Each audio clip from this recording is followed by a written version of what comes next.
y la historia de las brujas.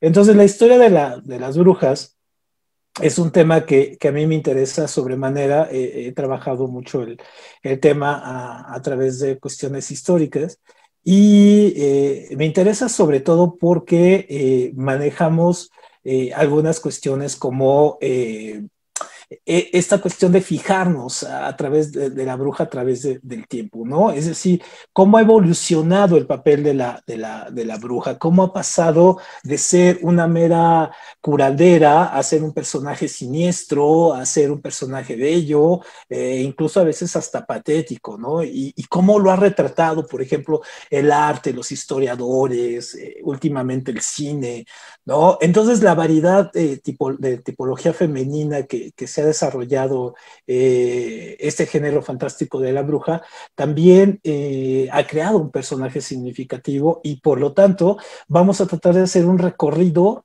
por la historia de la bruja, pero sobre todo por su ideario colectivo, es decir, qué hay más allá del mero papel de la bruja, sino es como un ideario colectivo que llega hasta nuestros días y que lo tenemos ahora como un icono de la feminista, ¿no? Entonces sí es bien importante saber por qué se llega a este punto. Eso sería nuestro temática de ahora. Entonces, un poco para situarnos, en este caso, hay que empezar a revisar a la bruja desde la antigüedad. Es decir, ¿por qué se llega al papel que tenemos más conocido como de la bruja medieval? Pero antes de la bruja medieval o la bruja de la modernidad, tuvimos una serie de eventos y una serie de creencias que lograron ir construyendo una mitificación de la bruja que es la que se rescata ahora, ¿no? Digamos que la bruja medieval es la bruja que vamos a ver, la vamos a ver ahorita, que tiene un significado más de otro corte, más de una cuestión de persecución y de liberación, pero la bruja de la antigüedad hay que recordar que viene de este papel de la mujer como central que tuvo al principio, la mujer como diosa y la mujer como creadora. Entonces, al ser la mujer como diosa y como creadora en las primeras culturas, desde la cultura mesopotámica, egipcia, con estas diosas madre que hacían que nacieran los dioses, Gea para los griegos, ¿no? En este caso, Lilith o Eva en el cristianismo. En fin, todas estas diosas que fueron al principio, que eran las creadoras de la vida, de la siembra, del lenguaje, del arte, de la música, todas estas brujas obviamente se constituyeron en ejes sobre los cuales giraba la existencia humana de la antigüedad, de las culturas antiguas. Entonces, una de las diosas, vamos a tomar algunas de las diosas, ¿se acuerdan estas representaciones de las Venus, ¿no? De las Venus que encontramos muchos en la cuestión de la antropología, estas Venus, estas figuras de las mujeres, así todas vitales, con mucha fuerza, con caderas muy amplias, ¿no? Casi la mayoría sin rostro, pero más bien personificaban esta cuestión de esta fertilidad y de esta situación del gozo de la vida y de la creación y del poder que daba la creación de esto, ¿no? De poder dar vida. Pero también de traer la vida, o sea, las curanderas, las parteras, ¿no? Como primeros símbolos del poderío de mujer y sobre todo de la fraternidad entre las mismas mujeres. Entonces, obviamente había ahí unos elementos bien interesantes que después cada una de las culturas, cada cultura a su momento y a su tiempo fue atrapando y fue creando. Entonces, una de las primeras brujas que conocemos, así ya como tal, es decir, ya con toda esta cuestión, más allá de ser una diosa como tal, es la diosa Hécate para los griegos. Entonces, para los griegos, la diosa Hécate, que aquí la vemos representado, es una triada, de hecho, es muy importante la diosa Hécate, y Y de aquí vamos a encontrar mucho que se va a volver una representación de las brujas contemporáneas. Hécate era la diosa de la magia para los griegos. Era una diosa que salía más allá del contexto de los dioses clásicos como Zeus, Hera, Poseidón y estos que son los famosos. No, Hécate era la diosa de la magia que iba a un mundo que ni siquiera el Hades, que bueno, después se tomó como referencia para el infierno, pero iba más allá del Hades, del agua, del universo, no. Era la que conjuntaba la cuestión de la vitalidad, era una diosa poderosísima y tenía a su sacerdotisa que era Medea. Y Medea, después la vamos a conocer porque Medea va a ser esta mujer que va a acompañar a Jasón en la mitología griega y va a ir a recoger el vellón encino de oro y que después va a ser la que protagonice el primer mito inicial de lo que hoy conocemos como la Llorona, ¿no? Porque Medea en un ataque de celos mata a sus hijos, ¿no? Con ayuda de la diosa Hécate, mata a sus hijos, los tira al mar y finalmente ese mito va a pasar por el cristianismo y ese va a llegar aquí con la conquista y después en la colonia se va a generar el mito de la Llorona, entonces de esta mujer que mata a los hijos y los tira. Y entonces si nosotros nos ponemos a revisar mucho la mitología de estas mujeres, vamos a encontrar que en casi la mayoría de las culturas hay una derivación de Medea, ¿no? De esta Medea original, de esta Medea que mata a los hijos y después se lamenta por ellos. Entonces, Hécate siempre va acompañada de estas otras dos diosas, que es Artemisa, que es la diosa de la luna, y Perséfone, que es la diosa de los infiernos.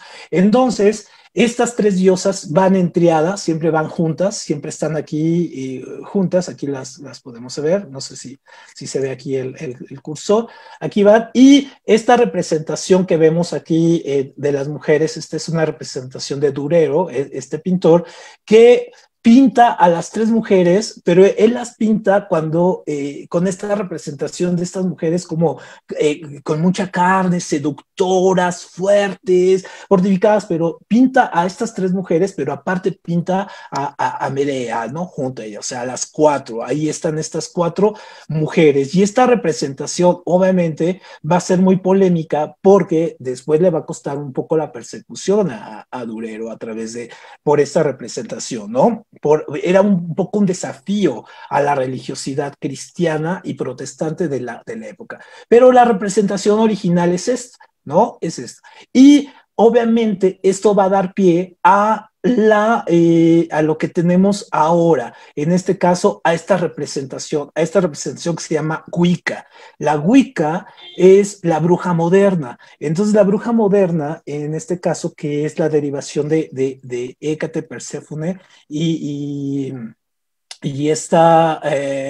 Artemisa, obviamente van a hacer la representación que se va a llevar, en este caso, va a pasar por Irlanda, después se va a fusionar un poco con los mitos cristianos, y lo que vemos en este caso es ahí a Hécate en el centro, es como la maga, ella preside las encrucijadas, los lugares que son los lugares por excelencia, es decir, si ustedes quieren hacer un rito de magia, no hay nada mejor que irse a una encrucijada. Por ejemplo, ya incluso allí en Facebook les había puesto algo que me pasó hace unos días en el Ajusco, de una experiencia ahí un poco rara que tuve, que fue en una encrucijada, ¿no?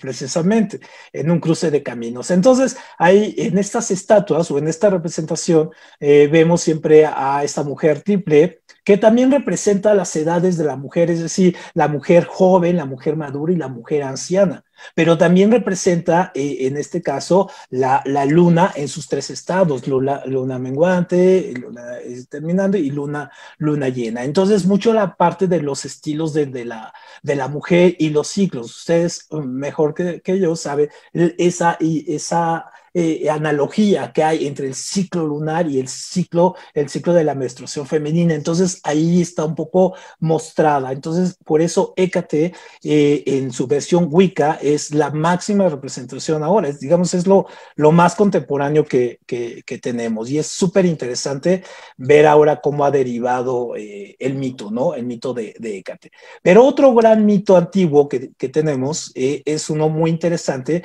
que es el mito de Lilith. El mito de Lilith es el mito hebreo. Y digamos que todos conocemos la historia de Adán y Eva. En el mito de Lilith, digamos, es el mito antes de Eva, ¿no? Es un mito que todavía algunas sectas o algunos grupos derivados también del hebreo, de la cultura hebrea, todavía tienen relevancia, ¿no? O todavía le rinden culto. Entonces, Lilith se considera como en los mitos hebreos que hoy se conocen como los mitos profanos o mitos eráticos, no sé, es la primera mujer que se crea, ¿no? La primera mujer en la tierra que se crea junto con Adán. Y entonces, la cuestión de Lilith es que Lilith no es va a ser la clásica versión que vamos a tener después de Eva,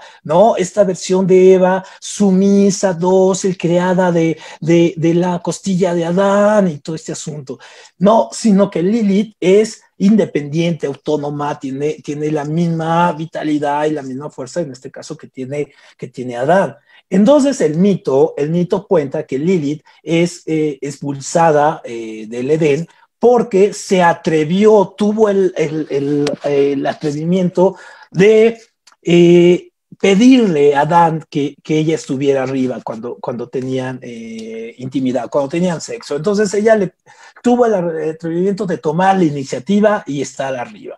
Entonces Adán, al sentirse intimidado, le pide al creador o a su creador, le reclama esto, y entonces, ante la rebeldía de Lilith, pues decide expulsarla, la expulsa del paraíso. Y entonces Lilith, aquí viene lo más interesante, esa es la parte, digamos, iniciática de Lilith. La parte más padre de Lilith es que cuando ella sale, un arcángel se apiada de ella y entonces le concede un pequeño don. Es decir, puede tener hijos, pero sus hijos van a nacer, en este caso, muertos. Van a vivir 7 días y esos 7 días después van a morir. Pero acuérdense que estamos hablando de cifras bíblicas y todo, y en estas donde Matusalén vivió 900 años, o sea, imagínense 7 años, 7 días, ¿no? Entonces, y aparte son como metáforas. Y también hay que pensar, porque alguien me decía, sí, pero es que no había nadie afuera. Bueno, también hay que pensar que el Génesis es una metáfora del paraíso y que bueno, también había otros afuera, ¿no? Después, y los que han leído los 5 libros de la Biblia al principio, se dan cuenta que había vida afuera, ¿no? De afuera del paraíso. Entonces, Lilith comienza a tener hijos, pero sus hijos mueren. Y entonces, ya ven que los góticos ingleses son súper locos. Son como los emos mexicanos de aquí de la Glorieta Insurgentes, pero más locos. Entonces, lo que pasa es que los góticos van a asumir este mito de Lilith como la madre de los vampiros, ¿no? Y entonces, incluso hay un libro que se llama de Anne Rice, que toma este mito de Lilith como este asunto de que ella, sus hijos son los vampiros, son los no muertos, o sea, no mueren, ¿no? Finalmente viven, pero mueren, pero al final no mueren, ¿no? O sea, es todo un revoltijo ahí teológico. Entonces, Lilith se convierte en esto. Pero hay más de Lilith, o sea, no nada más es eso. Lilith no se queda con eso. El mito de Lilith también constituye este asunto, también este es de Durero, también esta imagen. Entonces, el mito de Lilith también va a ir más allá, es decir, va a agarrar y va a construir una venganza, porque obviamente dice, pues me sacan del paraíso, pero no queda ahí, me tengo que vengar. Entonces viene la venganza de Lilith. ¿Y cómo va a ser la venganza de Lilith? Pues obviamente, ¿cuál es su pieza más importante? Digamos, ¿cuál es la pieza más importante del creador? Pues el hombre. Y entonces, obviamente, tiene que vengarse del hombre como tal. Y entonces, Lilith se convierte en la seductora, se mete en los sueños de los hombres, los seduce, los engaña, los hace caer, los hace engañar a sus esposas, a sus amantes, a sus hijos, y finalmente rompe la esencia básica del espíritu del catolicismo, que es la familia. Entonces Lilith es la bruja, ahí es un poco inicia como la bruja seductora, mala, la que engaña. Entonces de repente cuando uno está así viendo y va caminando y ve que pasa la chica seductora, y entonces dices, ah, ahí va una Lilith, ¿no? En este caso. Entonces Lilith se ha convertido como en ese símbolo, pero también la imagen de Lilith trascendió, y entonces tanto trascendió que la construyó, por ejemplo, otras diosas. La diosa Ishtar, por ejemplo, esta diosa en Mesopotamia, esta era la diosa de la prostitución en Mesopotamia. Entonces, la diosa Ishtar va a ser básicamente la revelación de Lilith, pero para la cultura mesopotámica. Y entonces hay que recordar que en Mesopotamia la prostitución no era vista como una cuestión negativa, más bien era como una cuestión socialmente muy bien aceptada. Y Ishtar era de hecho una de las diosas principales para esta comunidad, ¿no? Entonces, bueno, eso deriva de ahí. Otra diosa antigua que es muy, muy importante, que es la diosa Circe. Entonces, la diosa Circe la podemos encontrar en la historia de la Odisea, en este caso de Homero, que es cuando viene Ulises, o también se ha llamado Odiseo, viene Ulises de regreso, ya va a regresar a Ítaca para ver a su esposa, que es Penélope. Y entonces él va de regreso y se encuentra en esta isla, se atasca en esta isla, encalla ahí, es la isla de Circe. Y entonces Circe era una bruja, en este caso, era una bruja que alejada de la tierra, pero tenía la capacidad de convertir a los hombres en bestias. Y entonces, obviamente, ella se enamora de Ulises, y ante la negativa de Ulises de quedarse con ella, porque Ulises estaba muy enamorado de esta Penélope, y si no, acuérdense de esta canción es Joan Manuel Serrat, ¿no? Esta de Penélope, que se trata de esto. Ajá, que estaba muy enamorado y no le engañaba. Entonces decide irse convertir, y aquí lo vemos en la imagen, convertir a todos los marinos, todos los marineros de este hombre, los convierte en cerdos. Y entonces esta es la analogía que se utiliza mucho ahora. Esta es una que lo utilizan mucho en psicología, y los psicólogos utilizan mucho esta analogía de Circe y los cerdos, porque dicen, es que las mujeres pueden convertir en cerdos a los hombres, ¿no? En este caso. Es decir, cerdos en el sentido de reventarlos, así, volverlos locos, trastornarlos y todo ese asunto, en ese sentido. Entonces, obviamente, Circe, al final, pues sí, también Circe va a lograr, bueno, un poco engañada, pues logra volver a convertir a los hombres de Ulises en hombres, y escapar. Pero entonces Circe es uno de los mitos que se utiliza mucho en la psicología ahora para describir algunos comportamientos de los hombres y de las mujeres, sobre todo estos comportamientos machistas, ¿no? Muy bien, y digamos que las brujas en la antigüedad, una de las cosas que tenían muy básicas, y que de ahí de hecho surge mucho el mito, es la cuestión de ser la curandera y la partera. Entonces, obviamente, las mujeres que iban al bosque, que manejaban las hierbas, en cualquier cultura, no estamos hablando de una sola cultura, en cualquier cultura sabían manejar las hierbas y todo este asunto, entonces la dedicaban a la cuestión medicinal. Muchos de los medicamentos que tenemos ahora están con base a hierbas. Entonces, obviamente, fue la mujer curandera, fue tomando un poder, sobre todo en las comunidades, incluso en las comunidades nórdicas, la mujer curandera era muy, muy, muy cuidada. Entonces, cuando había guerras o cuando había cuestiones, a la curandera era la que tenían que cuidar, ¿no? No al rey. a la curandera, porque el rey moría y no pasaba nada, pero la curandera no, porque ella no era tan fácil que diera a conocer sus conocimientos. Y entonces curanderas vamos a encontrar en todas las sociedades, incluida las mismas sociedades mexicas o mesoamericanas, ¿no? Donde también las vamos a ir teniendo. Pero obviamente, ¿por qué pasamos de ver a estas primeras brujas, tanto mitológicas como de creación religiosa, a brujas en este caso, o curanderas, parteras, médicas? ¿Cómo partimos de eso a verlas ahora con esta cuestión de la bruja como la mala, la seductora y todo ese asunto?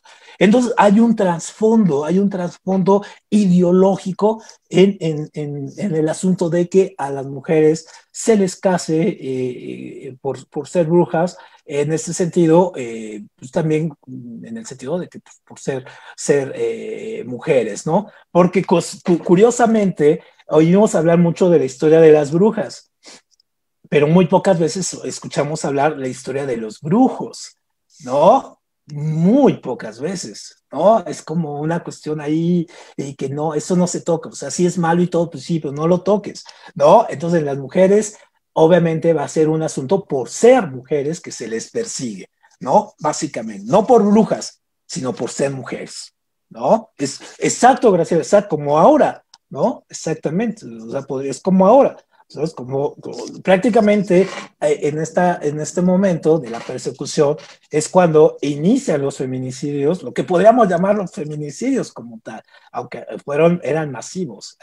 Muy bien. ¿Aquí alguien quiere hacer algún comentario, algo así? Adelante, Graciela. Sí, yo tengo unas dudas. Bueno, ahorita me aclaraste lo de por qué es más brujas que brujos. Algo de las dudas que tengo que si quieres ya en tu presentación nos irás aclarando, ¿por qué el negro y no el amarillo o el verde o el rojo? ¿Por qué hasta el gato tiene que ser negro para que sea así maldito? ¿Sí? ¿Por qué el negro? Y yo creo que así fue, que tuvo que ver muchísimo la religión, y sobre todo la religión católica, que en un momento dado distorsionó por conveniencia. De por sí ya con el famoso pecado, pues ya tienen a la población ahí a sus pies y con el pecado original, y ahora más a las mujeres por tener esta capacidad o por ser brujas, ¿no? Estas eran mis preguntas, nada más. Gracias. Perfecto. De hecho, te contesto las dos primeras. El mito de la bruja vestida de negro y el gato negro curiosamente, es muy reciente. No parte de la iconografía antigua, o sea, ni siquiera medieval. Es una concepción más del siglo XVIII, incluso casi llegando al XIX. Y entonces empieza lo negro. Por ejemplo, lo del gato negro. Hay un libro muy interesante de un escritor apellidado Danton que habla acerca se llama La Gran Matanza de Gatos, en este caso, y el mito de los gatos negros no surge porque fueran asociados con el diablo ni en ese asunto, no. Hay dos historias. Una, los gatos, en este caso, junto con los perros, en la Grecia antigua eran conocidos como daimons. El daimon significa inteligencia en griego. Y entonces hay un libro que fue prohibido incluso en estos tiempos por la Iglesia Católica. Imagínate, en estos tiempos que se prohíbe un libro, ¿no? Que es muy interesante, que se llama La Brújula Dorada, que incluso hay una película y hay ahora una serie. Entonces habla de estos espíritus animales que van junto con nosotros, cada uno tiene un espíritu animal que lo acompaña durante toda la vida. Y entonces durante los griegos, por ejemplo, tenían a los perros negros, o todos los animales que fueran negros, los asumían con la inteligencia, ¿no? El gato negro, el perro negro eran los más inteligentes. Después, por ejemplo, con San Francisco de Asís, el mito este de que hablaba con los animales, Francisco de Asís, se asociaba, sobre todo en las pinturas, y vemos siempre a Francisco de Asís hablando con animales como animales bonitos, blancos, caballos blancos, palomas, conejitos, ¿no? Cosas así. Pero en realidad, acuérdense que los franciscanos eran los que proveían la cuestión de la pobreza, o sea, ellos promulgaban la pobreza. Y entonces los franciscanos se asociaban mucho con los indeseados, es decir, con los pobres, los mendigos, los enfermos. Entonces las otras pinturas que hay de Francisco de Asís, lo ves hablando con lobos negros, con ratas, con cucarachas, con insectos, con esos animales oscuros que tanto asustan, ¿no? Y entonces en la matanza de los gatos, se asocia esta cuestión de una venganza hacia una persona que no por ningún término religioso, nada, sino por un término meramente de una deuda, una señora que tiene muchos gatos en su casa, entonces van y le matan a todos sus gatos, ¿no? Como veintitantos gatos. Entonces, al dejárselos colgados y todo este asunto, se empieza a asociar el asunto de la maldición, ¿no? De la maldición. Y hay una película mexicana muy interesante, que no sé si ustedes la hayan visto, de por ahí de los años 70, que se llama Más negro que la noche. Es de este ciclo de películas así como la de Hugo, de, ¿cómo se llama? El niño de piedra. El libro de piedra. El libro de piedra, exactamente. Sí. Eso, entonces, buenísima. Esa de El más negro que la noche, gracias Angélica, ese más negro de la noche habla igual de ese gato, del gato negro, ¿no? Que quedó como estigma a partir de la sociedad de esta matanza de gatos, ¿no? Porque la mayoría eran gatos negros. Entonces, bueno, de ahí se creo. Y al vestido negro también es una cuestión de la sociedad, de que las sociedades como las culturas o sociedades masónicas, en este caso en sus rituales, vestían de negro. Y entonces el catolicismo que los perseguía a estos cuates, o bueno, que tenían un enfrentamiento total, entonces empiezan a asociar las vestimentas negras con, en este caso, el mal.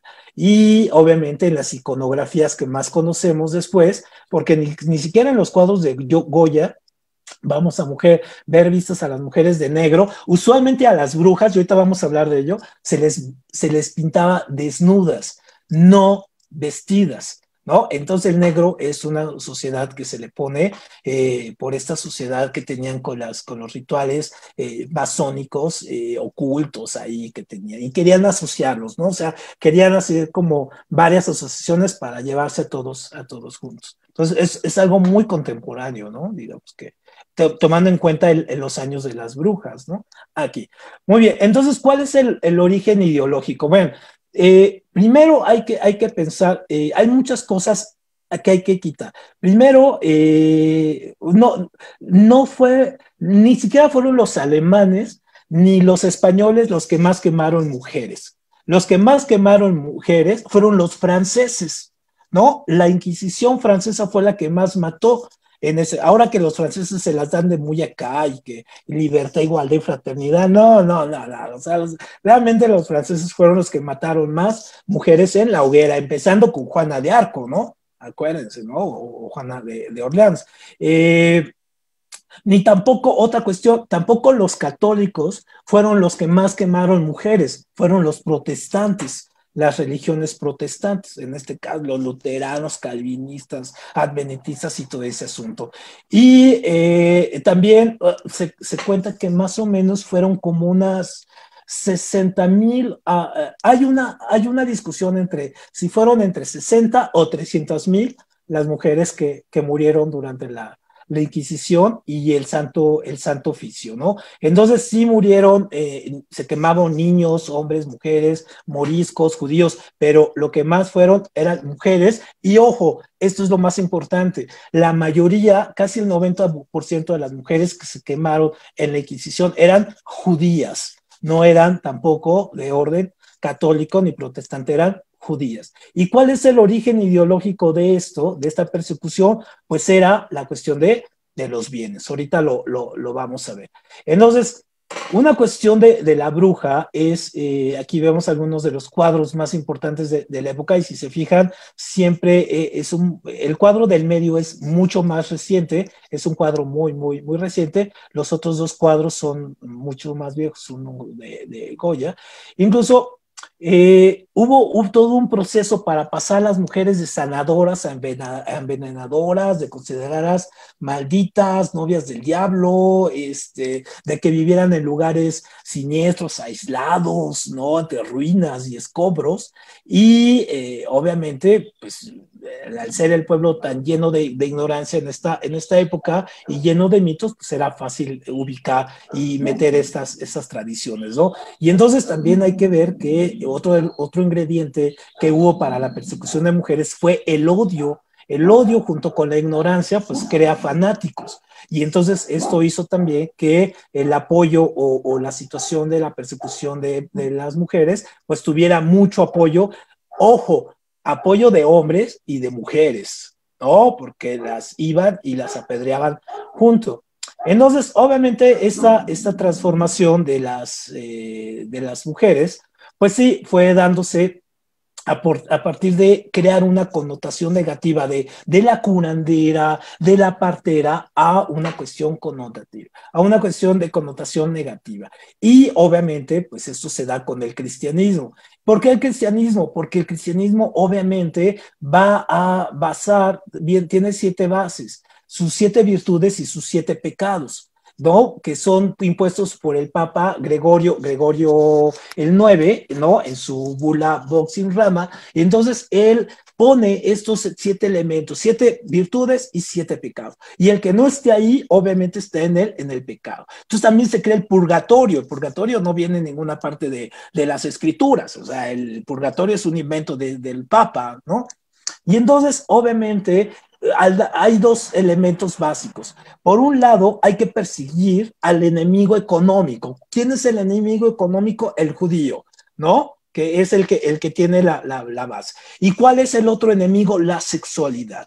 ¿Por qué? Porque la sexualidad finalmente libera al hombre. Y entonces al liberarlo, no le tiene miedo a Dios. Es un poco como la teoría, si ustedes han leído el libro de Humberto Eco, El nombre de la rosa, él a la sexualidad le pone la risa, ¿no? Entonces, por ejemplo, cuando descubren el libro oculto de Aristóteles, el libro de la comedia, entonces la risa libera y la risa hace que el hombre ya no le tenga miedo a Dios. Entonces aquí va a ser la sexualidad. Entonces hay que atacar esos 2 frentes. Entonces tienen que hacer una imagen de la mujer, de esta curandera, partera, que utiliza las hierbas, que es medicinal, tienen que irle dando una imagen. Y entonces, pues sí, van a ser, prácticamente se va a empezar a hacer una serie de modificaciones dentro de las bulas y dentro de la doctrina cristiana, en este caso, como la bula Super Ilius especula de Juan 22, donde prácticamente pone a perseguir cualquier cuestión que no sea bendecida o que no esté en las escrituras, todo va a ser considerado sacrílego, ¿no? Incluida la misma sexualidad. Viene, Graciela. Perdón, ¿qué es las bulas? Las bulas son ordenamientos papales, son como reglamentos, ¿no? Que ponen una serie de leyes. Entonces ponen una serie de cosas que hay que perseguir o seguir, ¿no? En su momento dado. Entonces, esta bula Super Ilius digamos, es la bula con la cual comienza la persecución de las mujeres. ¿Por qué? Pues porque primero hay que hacerse de recursos económicos. ¿Y cuál es el mejor recurso económico? Sino el que puede dar, en este caso, la sociedad judía. Entonces, obviamente, se va a ir creando, esto es bien importante, porque antes de la persecución como tal, se tiene que crear el mito. Y entonces esto es súper chistoso, porque empieza a crearse la imagen de la bruja. Y entonces, por ejemplo, al principio se pide que iconográficamente sea una mujer que represente todos los antivalores de la religión.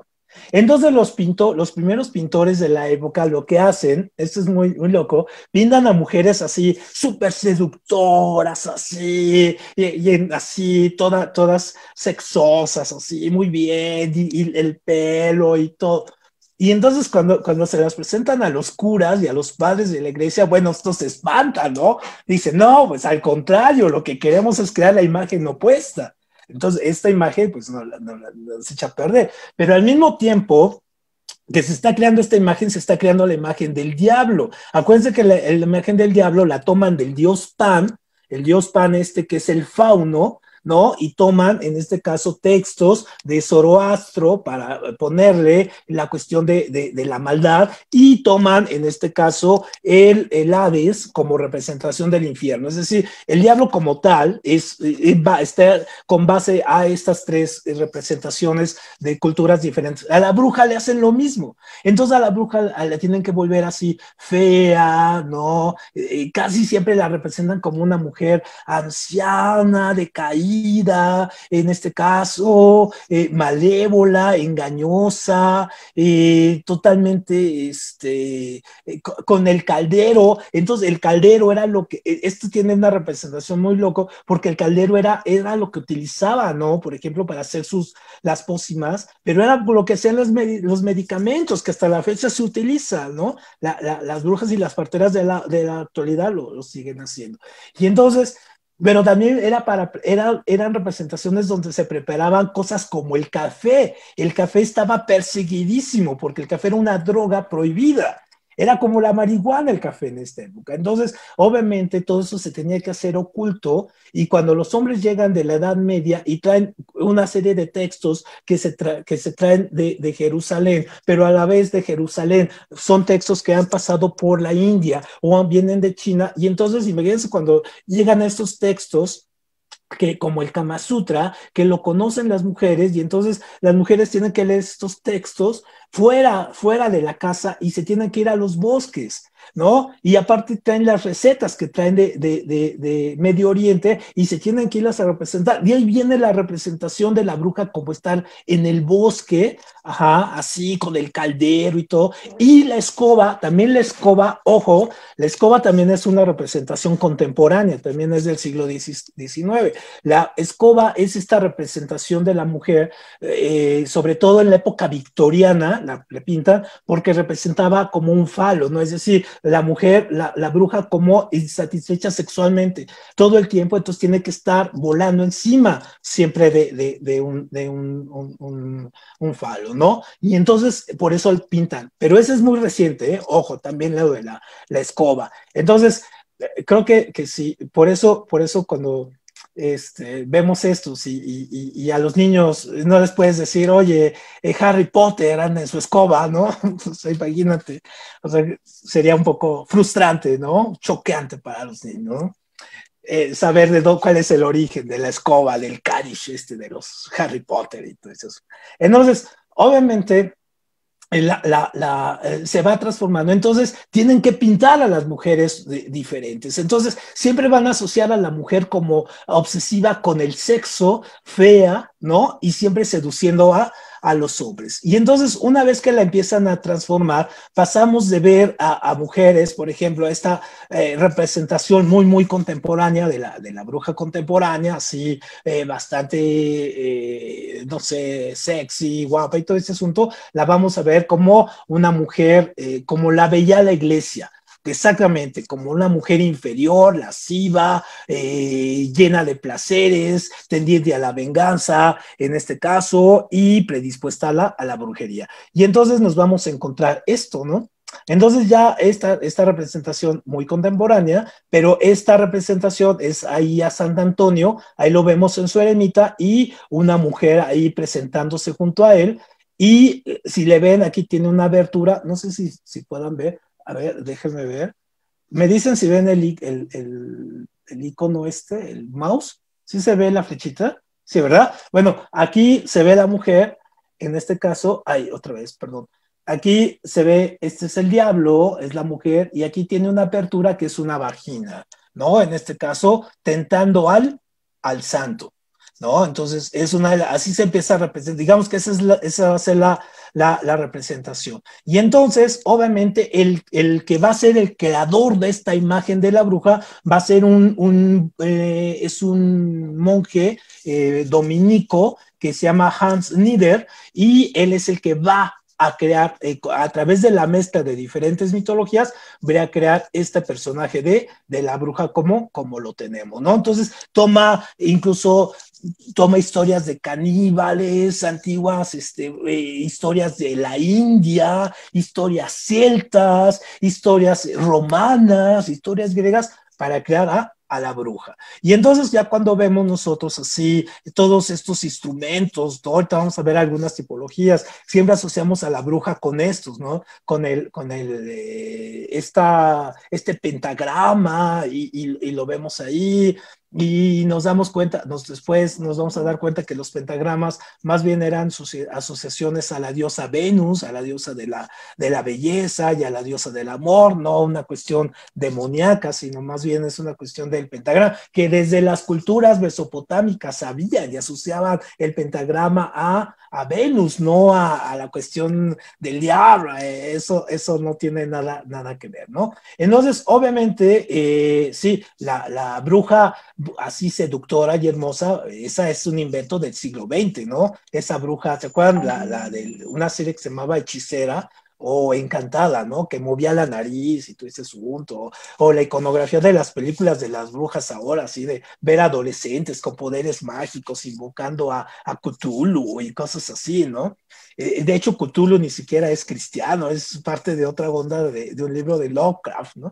Entonces, bueno, ya es toda una mezcla ahí, pero la bruja contemporánea, pues obviamente sí, es como la romantización y es un poco la deformación de la bruja, ¿no? Entonces, obviamente sí, la hechicera, para ser hechicera tenía que ser fea, tiene que tener lunares horrendos, desfigurada, tener pactos con los demonios, ¿no? Ser vieja, pero sobre todo la mejor condición era, o sea, la condición sine qua non de la bruja era que tenía que ser mujer. Puede sonar un poco redundante, pero esa era la condición principal, ser mujer, ¿no? Y entonces, obviamente, otra asociación que va a tener la bruja es que alguna vez ya lo habíamos comentado, el de la vagina dentata. Entonces, la vagina dentata es esta cuestión de que las mujeres, sobre todo las brujas, tenían dientes en la vagina, tenían este monstruo que lo concebían los hombres como real, es decir, sí pensaban que las mujeres tenían dientes en la vagina y cuando tuvieran sexo con ellos los iban a castrar.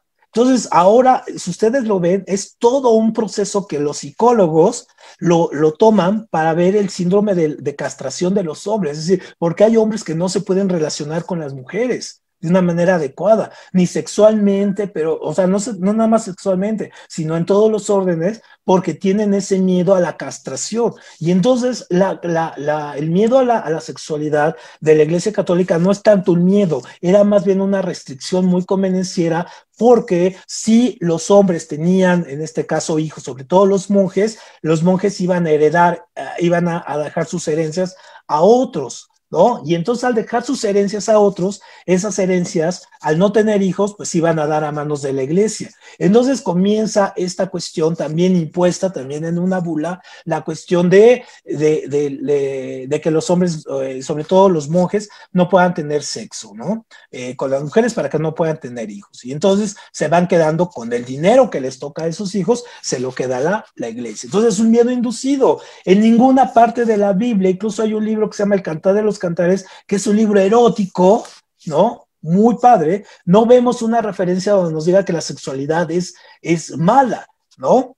Hay una pequeña referencia cuando habla de onan, o del onanismo, en este caso de la masturbación masculina, cuando habla de que un poco desperdicia el semen, o sea, la semilla, en este caso, pero queda como referencia, pero después no se vuelve a tocar el tema, ¿no? Sin embargo, en esta época también Gregorio, gracias a este Papa Gregorio Magno, es que empieza esta cuestión de imponer la sexualidad como algo sucio, algo pecaminoso, algo del diablo.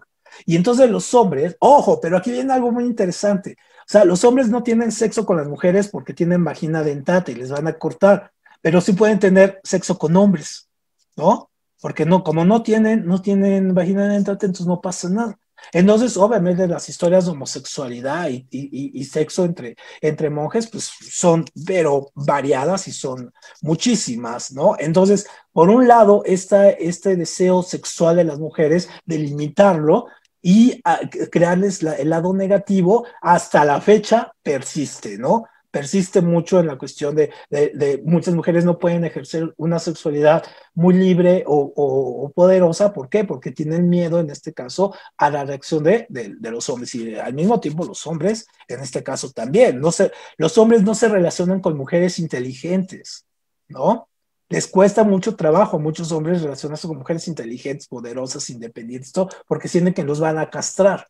Entonces ahí viene el asunto de esto, ¿no? Otro de los mitos que surgen también, en este caso con las brujas medievales, es que cualquier mujer que era sospechosa de pensar por sí mismo era considerada bruja, ¿no? Entonces, obviamente, todo lo que tenía una mujer, en este caso, que pensara, que opinara, que criticara, que tuviera voz propia, en este caso era fácil poderla señalar como bruja. Entonces hay cantidad de archivos donde vemos que las mujeres eran castigadas simplemente por pensar, es decir, no por una cuestión de brujería, de hechicería y todo eso, sino por pensar por sí mismo, ¿no?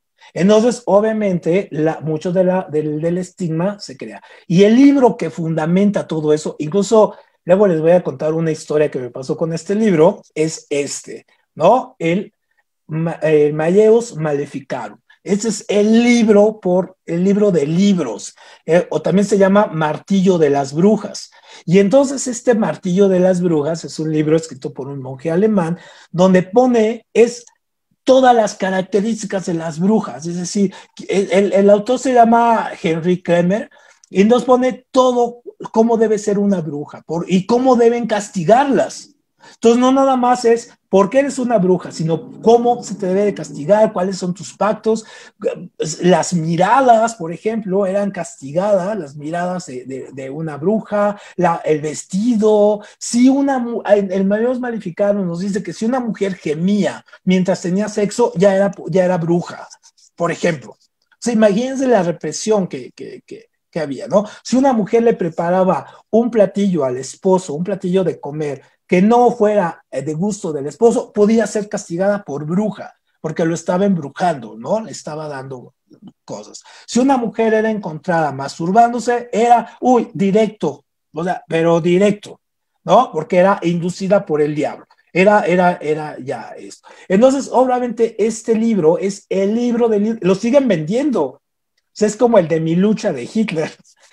Son esos libros que uno dice, ¿cómo es posible que sigan existiendo? ¿No? Bueno, son documentos históricos, pero este documento es muy interesante, sobre todo si quieren profundizar en cómo se veía la bruja medieval y la bruja de la modernidad. Este es el libro que hay que leer, ¿no? El Malleus Maleficarum o Martillo de las Brujas, ¿no? Y la forma de castigar. Entonces, los juicios eran, los juicios de brujería a las mujeres no eran, obviamente se obligaba a las mujeres a decir que eran brujas y ser castigadas, ¿no? Y había castigos de los más horrorosos. Por ejemplo, si ustedes han ido al Museo de la Tortura, pues se darán cuenta que el 95% de las torturas que se hacían en la Inquisición eran diseñadas para mujeres, ¿no? O sea, desde quemarlas, en este caso en la silla, el sarcófago de la reina, donde las metían a un sarcófago con picos y las ponían, o donde les ponían una máscara y las hundían al agua hasta ahogarlas, hasta hacerlas tomar 10 litros de aceite para reventarles el estómago. En fin, la mayoría de las torturas eran para mujeres. Entonces, obviamente, ¿cuál era el asunto? ¿Por qué no tomaban a los padres? Porque las familias se quebraban.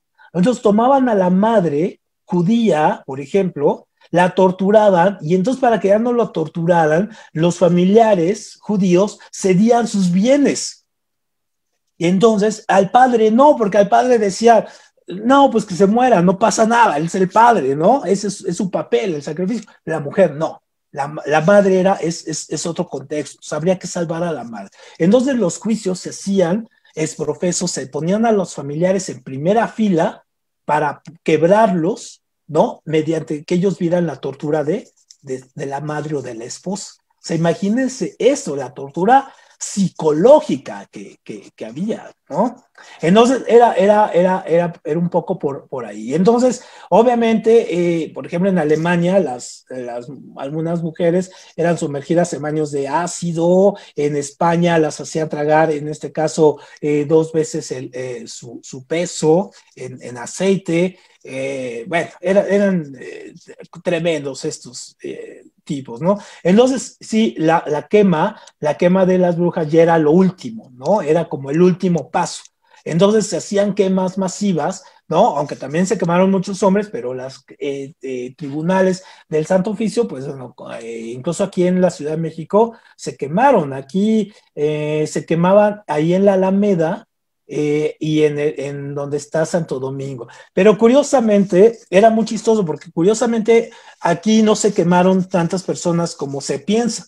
Aquí hay registros de que se quemaron en la Alameda o en Santo Domingo no más de 20 personas, ¿no? Es decir, no esta idea de que quemaron miles, no. Lo que se hacía es que se quemaban íconos. Entonces, por ejemplo, si la mujer escapaba, entonces se hacía una figura que la brujería, o los que hacen brujería ahora de esta medio mala o yoruba, por ejemplo, de cubana o haitiana, utilizan este método, o sea, el muñeco de la persona y lo queman, ¿no? Entonces, en esta época se inaugura esto, ¿no? Hacían el muñeco de la mujer y era el que quemaba. Bueno, se quemaban hasta hormigas, ¿no? Porque también pensaban que las hormigas eran del diablo, ¿no? Y animales, perros, por ejemplo, ¿no? O sea, era una locura. Entonces, uno de los mitos más interesantes que nosotros tenemos de brujas, o más conocidos, es el de Salem. Y les cuento el juicio de Salem un poco para ir cerrando la charla, es porque el mito de Salem corresponde a un proceso de histeria colectiva. Entonces, son protestantes y eran de los calvinistas, es decir, los calvinistas son los protestantes más severos, son locos, pero locos. Entonces, lo que pasa con ellos es que estas mujeres hacían pan y lo hacían pan de centeno. En una de las cosechas, el centeno tiene mucho que ver con el clima, el centeno no logra madurar de la mejor manera, entonces hacen pan y ese centeno tiene hongo. Y entonces cuando comen el pan, la comunidad, hay un ataque de histeria colectiva del pueblo.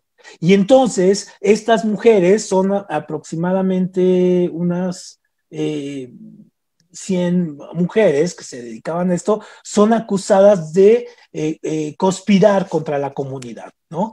Con el pan, haciendo un hechizo colectivo. Entonces entra la histeria colectiva y acusan a las mujeres y con un juicio lleno de prejuicios y de tonterías, cuelgan a todas estas mujeres, ¿no? A las mujeres de Salem. Y después, mucho tiempo después, se van a dar cuenta que era el pan el que estaba contaminado, ¿no? El que estaba, que fue el que produjo estos ataques de histeria colectiva y alucinaciones. Entonces, es uno de los casos que llegó aquí a América, ¿no? Entonces, para ir cerrando, ¿cómo pasamos?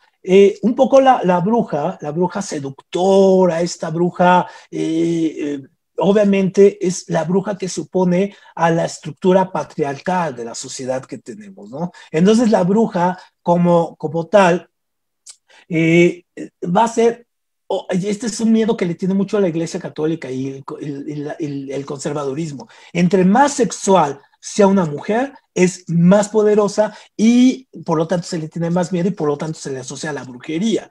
Y entonces, en este caso, en la cuestión de los aquerrales, estas asociaciones de las fiestas de las mujeres alrededor del bosque y todo, que se hacen, son muy llenas de energía.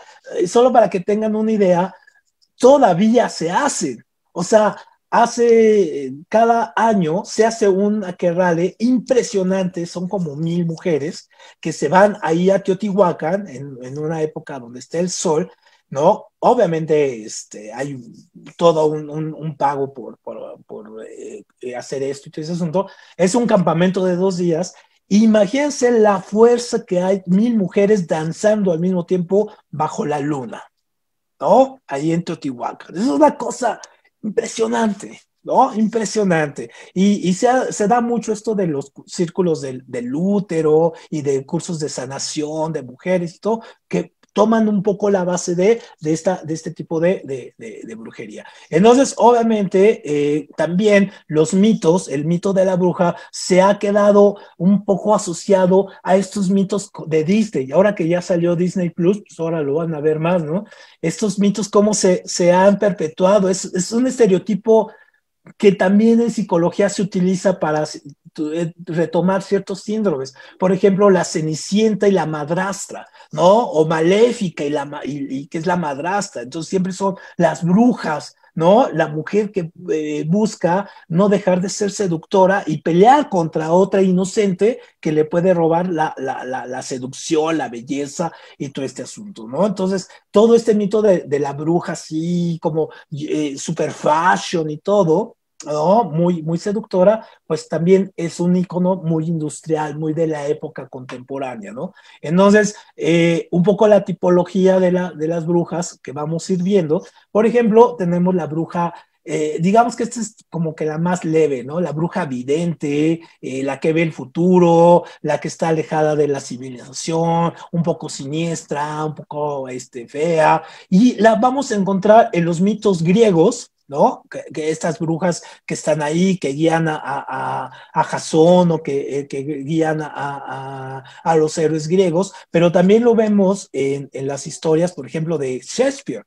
En Shakespeare utiliza mucho a las brujas, ¿no? Que se pelean por un ojo para ver, para poder dar augurios, en este caso positivos o negativos para los héroes y villanos shakespearianos, y también, por ejemplo, las vemos estas brujas como las gitanas ahora, ¿no? Las gitanas europeas que van ahí, siempre las vemos ahí, y si se fijan, siempre son 3 que representan a Hécate, y en este caso, y su representación de triada, ¿no? Entonces, esa es como la bruja más sencilla.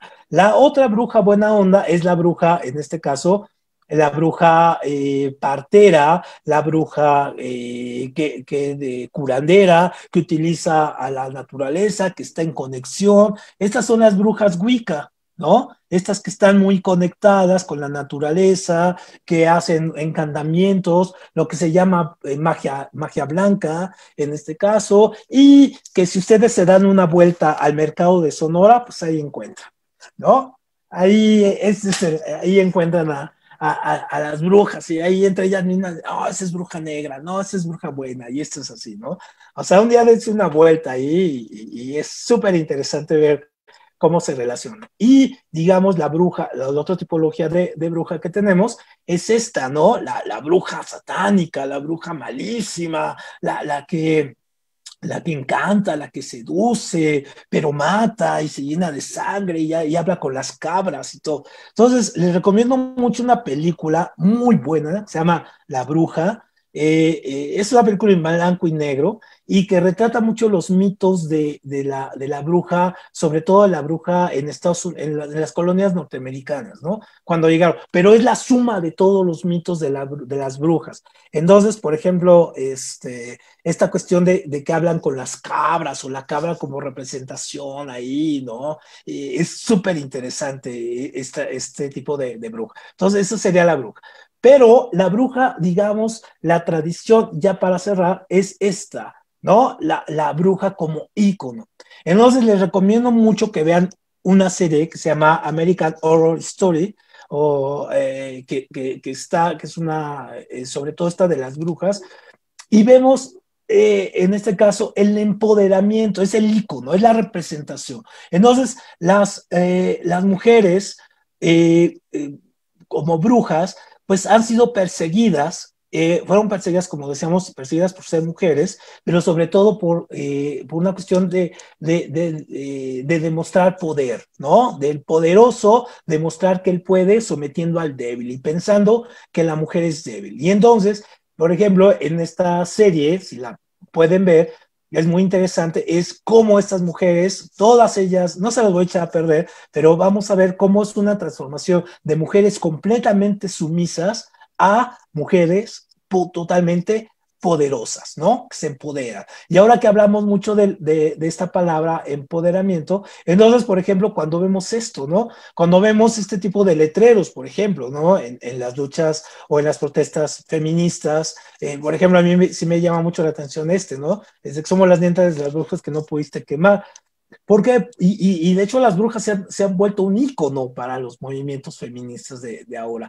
¿Por qué? Pues porque sí, porque lo que vemos, ¿no? Porque ahora las mujeres, en este caso, en esta lucha por demostrar su independencia y su fortaleza, en este caso, independiente digamos, de que si los hombres les dicen sí o no, simplemente porque lo son. En ese sentido, por ejemplo, la bruja se convierte en la máxima representación de ello, ¿no? De esa lucha. Entonces, obviamente, sí, porque las brujas, como ya lo acabamos de ver, fueron víctimas de este sistema patriarcal, en este caso, y sobre todo de una época donde pues no tenían garantizada la supervivencia, ¿no? Ahora lo pueden tener más, pero sin embargo vemos que aún con todo ello, con todo lo que hemos logrado, todavía la supervivencia no está garantizada en este caso.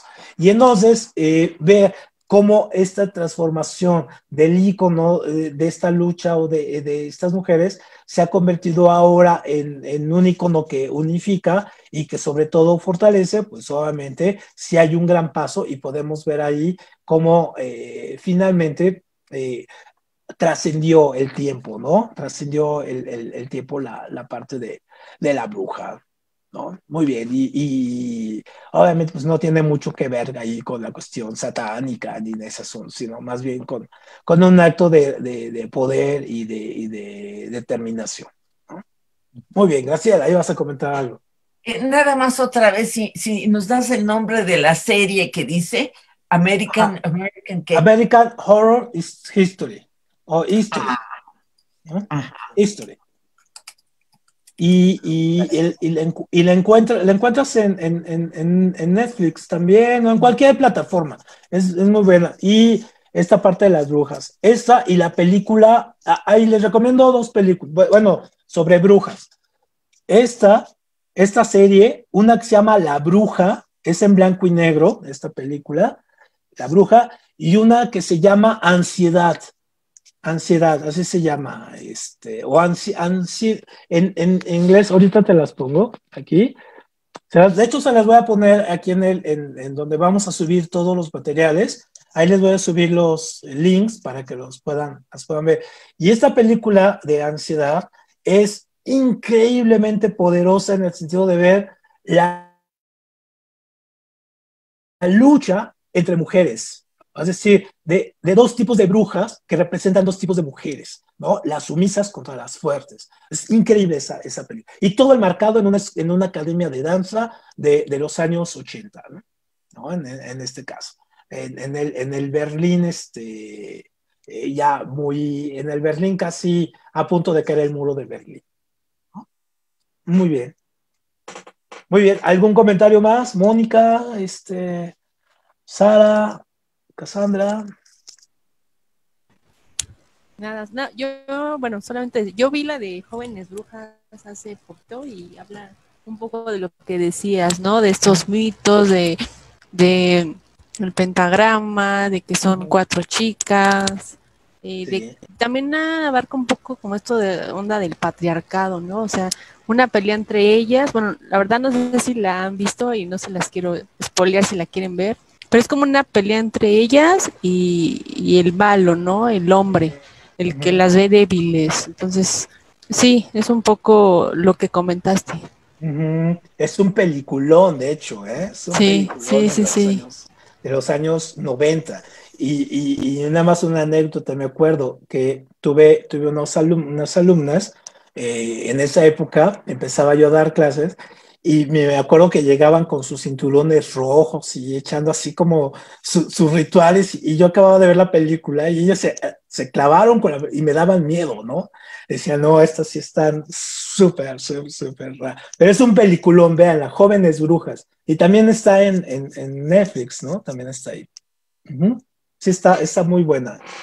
Muy bien. Mónica, ¿algún comentario? Perfecto. Muy bien. ¿Nora? Perfecto. Bien, entonces. Y ya, llegaste súper tarde, pero aquí, pero bueno, nos vemos ya. Cassandra, ¿está? Bien, entonces, perfecto. Angie también, ¿verdad? Muy bien, entonces pues nos vemos el próximo viernes y pues gracias por estar en esta tercera temporada y a ver qué tal nos va en estas sesiones frías, de noches frías e invernales, pero dicembrinas aquí. Y a mí lo que me hace muy feliz es que mi vecino ya puso su árbol de Navidad aquí, ¿no? Entonces ya me alegra un poco la tarde, así ver un árbol de Navidad y las plantas en la noche. Ya no vas a andar de Grinch. No, ya no, ya no, ya con árbol de Navidad enfrente ya se pone bella la vida. Sale, pues nos vemos entonces. Gracias, Arturo. Muchas Hasta gracias. luego. Ay, gracias. Bye, No, a gracias. ustedes. Bye, Bye chao. bye. Ya no llegué. No, llegaste tardísimo. Ah, ya lo sé. Pero hasta ahorita. ¿A poco estás en la oficina todavía? Sí, ya ahorita Ah, ya nos dieron salida. ujú. Qué mala onda. Sí, sí, Sí. sí, sí. Bueno, pero queda grabado. Esta la pasé por Facebook, entonces igual si le puedes echar un ojo ahí Ujú. en Facebook, pues igual la, la, la puedes ver. Pero igual el viernes es a las 8. A ver si puedes. Pues igual estoy aquí, o sea, salimos Ujú, y yo creo que vamos a salir más tarde el viernes. ujú. Sí, Entonces, porque pues es día de venta, claro. no, ya terminamos, entonces tenemos que quitar todo porque Ujú. hay venta especial sábado y domingo. Ut, no, sí va a estar pesado. Pues Pues ojalá, bueno, ojalá puedas, aunque sea un ratito. sale, pues nos vemos. Nos vemos, gracias a Bye, ti. Un beso. descansa. Bye bye. Bye.